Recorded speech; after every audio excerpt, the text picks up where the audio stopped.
नमस्कार, आपका अखबार के YouTube चैनल पर आपका स्वागत है। मैं हूं प्रदीप सिंह। आज बात करेंगे दो खबरों की। एक आई है चेन्नई से मद्रास हाई कोर्ट के फैसले के रूप में और दूसरी अयोध्या से है। पहले बात करते हैं चेन्नई से जो मद्रास हाई कोर्ट का फैसला आया है उसके बारे में। आप सुनेंगे तो चकित रह जाएंगे, लेकिन बहुत से लोग होंगे जिनको शायद इस खबर से बहुत ज़्यादा आश्चर्य ना हो। खबर ये है कि तमिलनाडु का एक जिला है पेरम्बलूर, श्री पेरम्बलूर नहीं, पेरम्बलूर। वहाँ का एक गांव है कलातुर नाम है। वहाँ की आबादी जो है बहुसंख्यक वहाँ मुस्लिम है और हिंदू बहुत कम संख्या में है। वहाँ हिंदुओं के 3 मंदिर हैं जिनमें बहुत सालों से, दशकों से तीनों मंदिरों का एक त्यौहार होता है, फेस्टिवल होता है 3 दिन का, वो मनाया जाता है और 2011 तक ये मनाया जाता रहा है। उसके बाद क्या हुआ आगे बताएंगे, लेकिन क्या कहा गया ये मुकदमा पहुंचा क्यों हाई कोर्ट तक, डिवीज़न बेंच तक।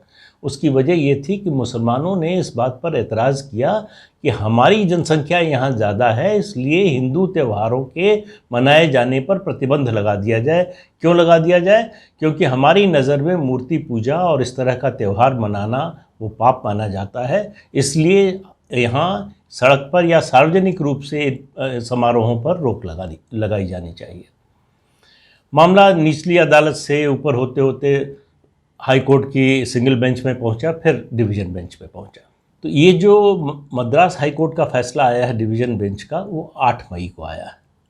लेकिन आपने देखा होगा कि देश के किसी बड़े मीडिया घराने में, बड़े समूह में, वो चाहे टीवी चैनल हो चाहे अखबार हो, ये खबर आपको देखने को नहीं मिली होगी।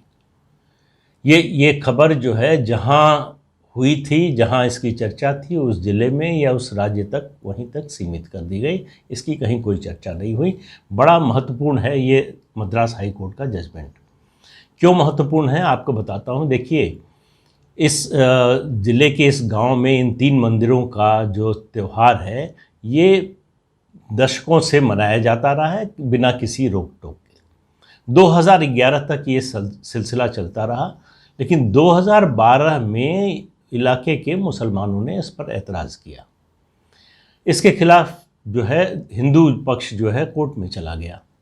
तो रेवेन्यू अधिकारी, जो संभागीय राजस्व अधिकारी होता है, उसके यहाँ मामला गया, चलता रहा। इस बीच पुलिस ने कुछ प्रतिबंधों के साथ इस यात्रा को मंजूरी दे दी। जब राजस्व अधिकारी, संभागीय राजस्व अधिकारी का फैसला आया तो उसने कहा कि ये त्यौहार मनाए जाते रहेंगे, लेकिन ये इतने प्रतिबंध होंगे, प्रतिबंधों के साथ इनको मनाए जाने की छूट दी। लेकिन मुस्लिम पक्ष फिर भी अड़ा रहा कि नहीं, ये ठीक नहीं है। तो मामला जो है वे बढ़कर आया मद्रास हाई कोर्ट की एकल बेंच के पास। मद्रास हाई कोर्ट की एकल बेंच ने जो राजस्व अधिकारी का फैसला था उसको बहाल रखा और कहा कि त्यौहार मनाया जाता रहेगा, लेकिन ये प्रतिबंध लागू रहेंगे। फिर बात गई, इसको चैलेंज किया गया डिवीज़न बेंच के सामने। डिवीज़न बेंच ने कहा कि ये तो बड़ा खतरनाक संकेत है, इस तरह की इंटॉलरेंस। अगर यही बात दूसरे इलाकों में, देश के जो हिंदू बहुल इलाके हैं, वहाँ हिंदू कहने लगें दूसरे धर्मों के त्योहारों के बारे में, तो फिर क्या होगा? फिर तो देश में अराजकता होगी, दंगे होंगे, खून खराबा होगा।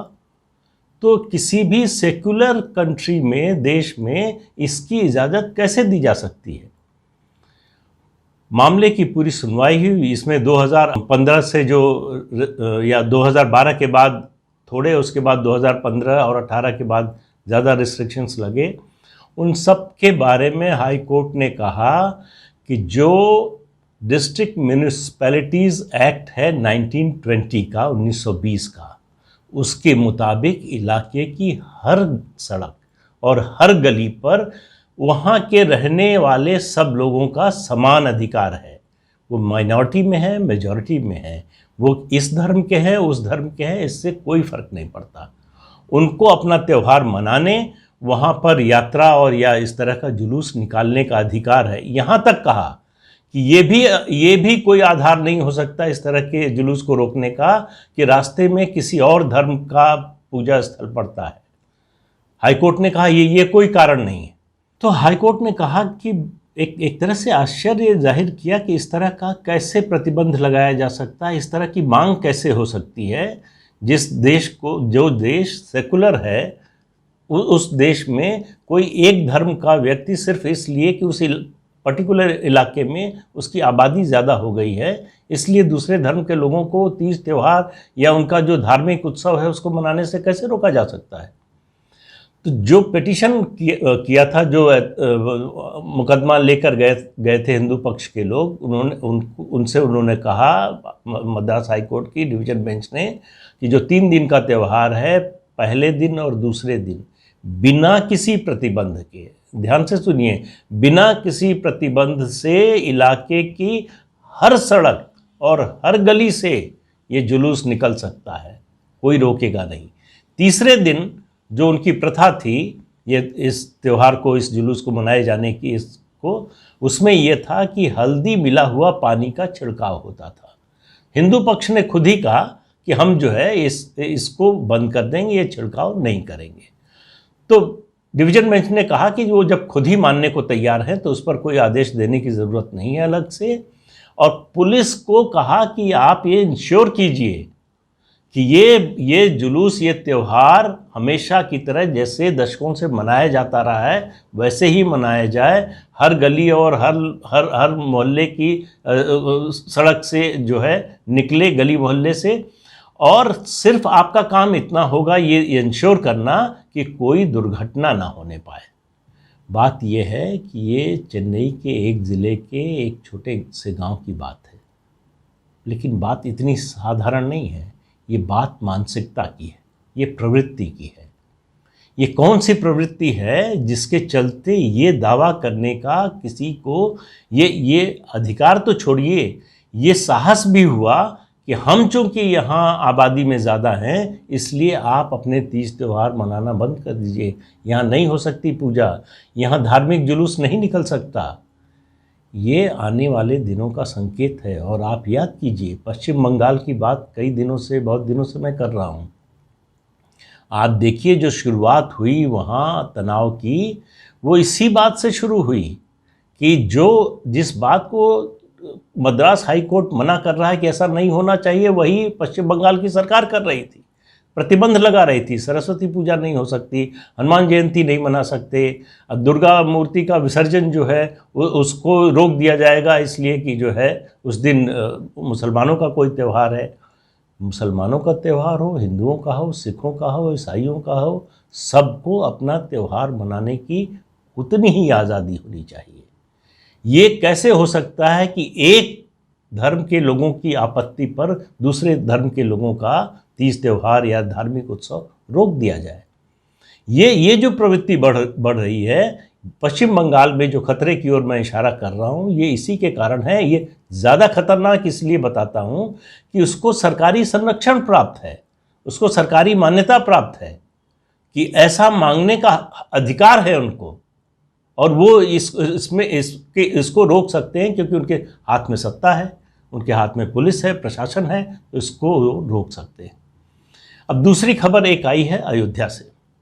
अयोध्या के एक गांव में जो हिंदू बहुल है, लगभग शायद 80-90% जो है आबादी वहाँ की हिंदू है, वहाँ उन्होंने एक मौलवी को, जो एक मदरसे में पढ़ाते थे पहले, उनको ग्राम प्रधान चुना है। हिंदुओं ने एक मुसलमान को ग्राम प्रधान चुना है। तो इन दोनों प्रवृत्तियों का अंतर देखिए। आप किसी धर्म की बात मत कीजिए, इस धर्म का, उस धर्म का। मैं कह रहा हूँ कि इस प्रवृत्ति को देखिए। जो एक प्रवृत्ति है जो कहती है हमारी आबादी ज़्यादा हो गई इसलिए आप त्यौहार नहीं मना सकते। दूसरी ओर दूसरी प्रवृत्ति आप देखिए, जो मेजॉरिटी में होते हुए माइनॉरिटी के व्यक्ति को अपने गांव की जिम्मेदारी सौंपता है। और दुनिया का इतिहास गवाह है कि इसी तरह से ये जो विस्तारवादी धर्म होते हैं वो इसी तरह से काम करते हैं, इसी अवधारणा पर चलते हैं, इसी को लेकर उनका विस्तार होता है। आप देखिए कई देश, आप दूर क्यों जाते हैं, ईरान देख लीजिए। ईरान कभी पारसियों का देश हुआ करता था, पारसी सारे भगा दिए गए। तो बात यह है कि इस प्रवृत्ति को रोकने की ज़रूरत है, इसके लिए लड़ाई दंगा करने की ज़रूरत नहीं है, लेकिन इस प्रवृत्ति का विरोध होना चाहिए। तो विरोध की बात कौन कहे, यहाँ तो उसकी चर्चा तक नहीं हो रही है। चिंता की बात यह है कि मेन स्ट्रीम मीडिया के लिए, राष्ट्रीय स्तर पर मीडिया के लिए ये कोई खबर ही नहीं है। अब आप कल्पना कीजिए कि यही उल्टा होता, कोई ऐसा गांव होता जहां हिंदू बहुसंख्यक होते और मुसलमान अल्पसंख्यक होते, उस गांव में कम आबादी होती और उनके तीज त्यौहार पर रोक लगाने की मांग करते, तब क्या होता? तो पूरे देश में सुर्खियां बनती। मेरा सारा विरोध इस तरह की प्रवृत्ति से है, इस तरह की सोच से है। अगर एक पक्ष की सांप्रदायिकता गलत है तो दूसरे पक्ष की भी गलत है। ये जब तक आप करते रहेंगे भेदभाव कि हिंदू के खिलाफ कुछ हो रहा हो तो चुप हो जाओ, मुसलमान के खिलाफ हो रहा हो तो चिल्लाओ, मुसलमान के खिलाफ हो रहा आवाज़ उठाइए, कोई हर्ज नहीं। इसी देश के नागरिक, इस देश का कोई भी नागरिक हो, उसके साथ अगर अत्याचार हो रहा, अन्याय हो रहा है तो बोलना चाहिए, ज़रूर आवाज़ उठानी चाहिए, लेकिन बराबरी से, अगर ज़्यादा नहीं तो कम से कम बराबरी से ज़रूर, क्योंकि अन्याय अन्याय होता है, अत्याचार अत्याचार होता है। वो ये इस बात से तय नहीं होता कि वो हिंदू के साथ हो रहा है कि मुसलमान के साथ हो रहा है।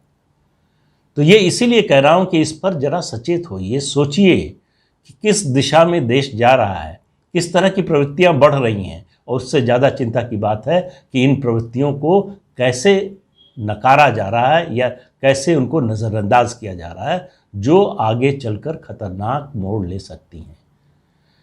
आज इतना ही इस मुद्दे पर। अगले अंक में फिर मिलेंगे किसी नए मुद्दे के साथ।